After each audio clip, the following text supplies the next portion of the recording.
At this place, I've seen a negativity kind of a thing was working out. About, want to tell you today again, that works out everywhere, wherever there is a leadership of a person.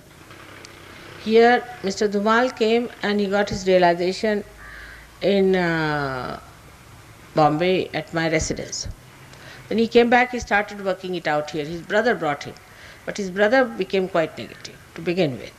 And then the negativity started working out and people started opposing him and troubling him, and I had to go through a very difficult period during that time. So now, as you are traveling, I want to tell you, don't challenge your leaders, because not only that it disturbs the whole organization, but it gives me a physical manifestation. I suffer physically. Especially if you come and say things against the leader in my presence, I feel even worse. And once it happened that somebody was talking about a leader, and the whole of my back became so red that lots of blisters came.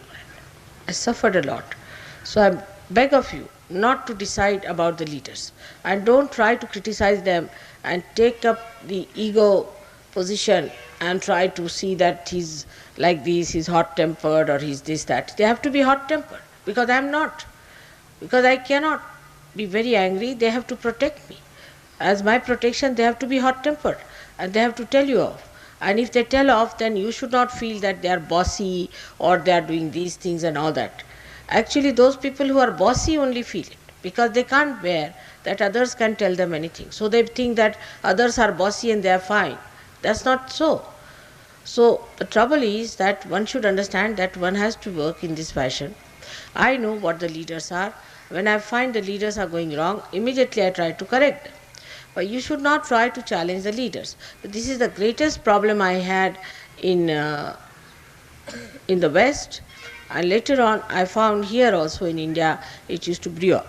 Whenever I went away, then it started off, the leader was challenged. As if I don't know about the leaders, as if I don't know anything about them, as if I am to be told, as if I am absolutely ignorant.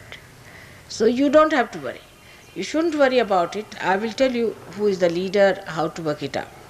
It sometimes, of course, happens that the leaders go off. I know that they go off. It happens that they fall a trap to a wrong person. It's quite possible. After all, they have become leaders just like you, with my special permission. But could be such a situation can come up, and I want to then correct them, and I always tell them that this is the wrong thing you have done, this is to be corrected. But otherwise, the whole administration of Sahaja Yoga is impossible. It has to work through the leaders. You shouldn't see how they talk, what they say to you, what they work out, but do what they tell you. There is no freedom lost in that. You will see that your freedom will be maintained, respected, and will be done. On the contrary, I will say, when there is a sloppy and a mild leadership, it's just impossible. Everybody else becomes the leader. Like England, we can say that Gavin was very, very mild. And now there are so many leaders who come up, talk big, do this, do that. I'm having a big problem in England of so many mushroom-like egos coming up. And they become so flippant and nonsensical, and they talk all nonsense. They start giving lectures, this, that. It's impossible then to control. If Gavin was a strong fellow, he would have put them right. But he's too good and too much of a gentleman. I think that much of gentlemanliness is of no use in Sahaja Yoga. So if he had handled the whole situation, with that thing is all right, and would have worked out very well. But sometimes also, the leader is told to shut up. You shut up. I like that he goes on shutting up, everybody joins hands and shuts up the leader, and the leader becomes absolutely a cabbage. He doesn't say anything. So this is also a very bad habit, is to say, shut up, don't say anything. I don't like it. If somebody is talking to me, so anybody who is talking to me, you shouldn't just in front of me say shut up to that person, or pull his hand, or just punch him. And I don't like all that at all. That hurts me. Never do like that. I've seen people have this very bad habit. Don't say, don't talk. As if they are the greatest, wisest people ever born to say such a thing. It's a very wrong idea, and this should not be done. This should never be done in my presence. I don't like it. It hurts me. And physically it manifests. So don't do like this, don't say anything, don't do. I know how to handle. If somebody is very funny, I can tell that person, stop it. I can do it. But you just don't try to take over things like that. Of course, the leaders can do it. Leaders, the ones who are grown up, mature people, can just tell them to keep quiet. But all the time, some people have a habit of saying no and no. Is bhutish, I would say. Is really bhutish, because they never allow me to see the reality.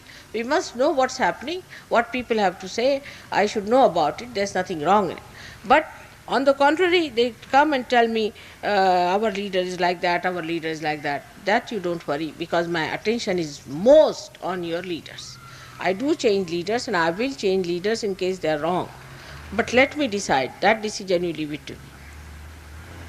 So this is another point I wanted to say about Rahuri, which I learnt a lesson here.